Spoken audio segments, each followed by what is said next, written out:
वक्फ bill को लेकर अखिलेश यादव का पोस्ट आया, वो कह रहे हैं ज्यादातर दर्द में है तो लाने की जिद क्यों है। वक्फ बिल के पीछे न सही नीयत है न नीति है। वो ये कह रहे हैं मुसलमानों से उनके घर छीनने की साजिश है। बीजेपी की साजिश मुसलमानों को भड़काने की रहती है। ध्रुवीकरण की राजनीति का मौका चाहती है बीजेपी, यानी मौका खोजती है कि ध्रुवीकरण कर सके बीजेपी। ये अखिलेश यादव का आरोप है। अब वो आरोप जो आप पर लगा रहे हैं, मुझे जल्दी से जवाब दीजिए। विवेक जी के पास जाऊंगी और आनंद जी के पास। भाटी जी, उन्होंने कहा कि आपके अपने नेता कैसे जमीन हड़प कर बैठे रहे, उस पर आप लोग चुप रहे। आज आप बहुत हल्ला कर रहे हैं। देखिए, अभी डॉक्टर अजय आलोक बोल रहे थे। अजय आलोक पढ़े लिखे आदमी हैं, MBBS हैं। अगर चाहते तो सब शब्दों में भी, शालीन भाषा में भी बोल सकते थे, लेकिन गाली गलौज के शब्द प्रयोग करने लगे, अखिलेश यादव को धमकी देने लगे। यही तो ये ध्रुवीकरण करते हैं, इस तरह तो करके विपक्ष के नेताओं को धमकी देके, अल्पसंख्यक समाज को धमकी देके ध्रुवीकरण करना चाहते हैं। झूठ इतने शानदार बोलते हैं। अभी इन्होंने कहा कि संसद पे भी वक्फ का कब्जा है, संसद के ऊपर वक्फ का कब्जा है। कोई मतलब हंसेंगे नहीं लोग सुन के।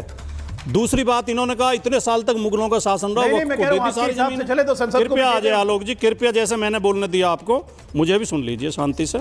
आपने कहा कि मुगलों का शासन लंबे समय तक रहा। एक मुगल इनकी बीमारी है, इन्हें बात बात पर मुगल याद आते हैं। जब मुगलों का शासन था तब वक्फ बोर्ड थे क्या? मुगलों ने कौन सी जमीन वक्फ को दे दी? तो ये सब फालतू की बातें हैं। असली बात यह है कि जिस तरह अयोध्या में सेना की जमीन इन्होंने अपने उद्योगपति मित्रों को सौंप दी है, उसी तरह वक्फ की जमीनें इनमें कमियां निकाल के डीएम को इतनी पावर दे दी गई है कि डीएम जिसे चाहेगा उस जमीन को बाहर कर देगा। ये इस तरह के जो झूठ बोलते हैं, वक्फ जिस पर उंगली रख देता है वो जमीन उनकी हो जाती है। ऐसा कैसे संभव है इस देश में? इस देश में कानून है, संविधान है। वक्फ बोर्ड भी नियम कानून के अनुसार ही बनते हैं। उसमें ट्रिब्यूनल है, ट्रिब्यूनल में सेशन जज के लेवल का आदमी होता है जो उसके फैसले करता है। सर्वे होता है बाकायदा, राजस्व रिकॉर्ड देखा जाता है।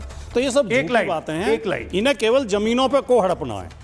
अच्छा ठीक है, मैं एक बार मैं जरा थोड़े और मुद्दे ले आती हूँ डिबेट में। अजय जी आप बोलना चाह रहे हैं मुझे? अच्छा ठीक है, बोलिए जवाब दे दीजिए। बस एक लाइन, आप दोनों के बीच में बाकी मेहमानों पर जा नहीं पाऊंगी। बोलिए। भाटी जी बहुत पढ़े लिखे हैं। बोलिए। भाटी जी बहुत समझदार व्यक्ति हैं। अजय वर्मा भी बैठे हुए हैं, कांग्रेस के प्रवक्ता, वो भी पढ़े लिखे व्यक्ति हैं। मुझे बताइए, क्या भारतीय संविधान में धर्म के आधार पर ट्रिब्यूनल बनाना, जिसको लीगल फैसले करने का अधिकार है, क्या हमारा भारतीय संविधान इजाजत देता है? बस हाँ या ना में जवाब दे दीजिए। बताइए भाई, आप जवाब दे दीजिए, फिर आप कहेंगे 10 सेकंड में। ट्रिब्यूनल में कानून के जानकार रखे जाते हैं, ना कि धर्म के आधार पर। उसमें जज रखे जाते हैं। उस धर्म के आधार पर ट्रिब्यूनल नहीं बनता। मुल्ला मौलवी नहीं बनाते ट्रिब्यूनल। वो कह रहे जवाब आपने खुद दे दिया। जानकार होते हैं। हाँ, तो वो यही तो कह रहे हैं, वो कह रहे धर्म के आधार पर क्यों हो फिर ट्रिब्यूनल?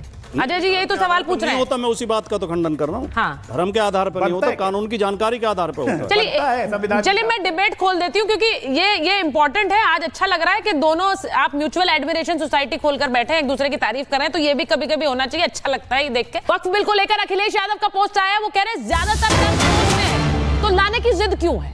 वक्फ बिल के पीछे न सही नीयत है न नीति है। वो ये कह रहे हैं मुसलमानों से उनके घर छीनने की साजिश है। बीजेपी की साजिश मुसलमानों को भड़काने की रहती है। ध्रुवीकरण की राजनीति का मौका चाहती है बीजेपी, यानी मौका खोजती है कि ध्रुवीकरण कर सके बीजेपी। ये अखिलेश यादव का आरोप है।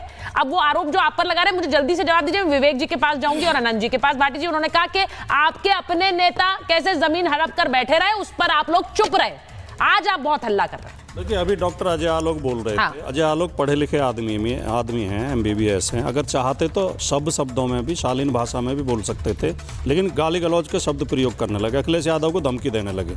यही तो ये ध्रुवीकरण करते हैं, इस तरह तो करके विपक्ष के नेताओं को धमकी देके, अल्पसंख्यक समाज को धमकी देके ध्रुवीकरण करना चाहते हैं। झूठ इतने शानदार बोलते हैं। अभी इन्होंने कहा कि संसद पे भी वक्फ का कब्जा है, संसद के ऊपर वक्फ का कब्जा है।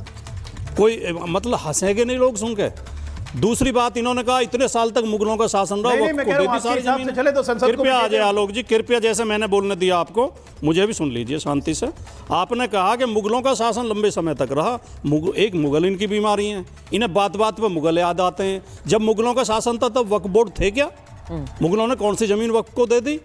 तो ये सब फालतू की बातें हैं। असली बात यह है कि जिस तरह अयोध्या में सेना की जमीन इन्होंने अपने उद्योगपति मित्रों को सौंप दी है, उसी तरह वक्फ की जमीनें इनमें कमियां निकाल के डीएम को इतनी पावर दे दी गई है कि डीएम जिसे चाहेगा उस जमीन को बाहर कर देगा। ये इस तरह के जो झूठ बोलते हैं, वक्फ जिस पे उंगली रख देता है वो जमीन उनकी हो जाती है, ऐसा कैसे संभव है इस देश में? इस देश में कानून है, संविधान है, वक्फ बोर्ड भी नियम कानून के अनुसार ही बनते हैं, उसमें ट्रिब्यूनल है, ट्रिब्यूनल में सेशन जज के लेवल का आदमी होता है जो उसके फैसले करता है, सर्वे होता है, बाकायदा राजस्व रिकॉर्ड देखा जाता है। तो ये सब झूठी बातें हैं, इन्हें केवल जमीनों पे को हड़पना है। अच्छा ठीक है, मैं एक बार मैं जरा थोड़े और मुद्दे ले आती हूँ डिबेट में। अजय जी आप बोलना चाह रहे हैं मुझे? अच्छा ठीक है, बोलिए जवाब दे दीजिए। बस एक लाइन, आप दोनों के बीच में बाकी मेहमानों पर जा नहीं पाऊंगी। बोलिए। भाटी जी बहुत पढ़े लिखे हैं। नहीं, भाटी जी बहुत समझदार व्यक्ति हैं।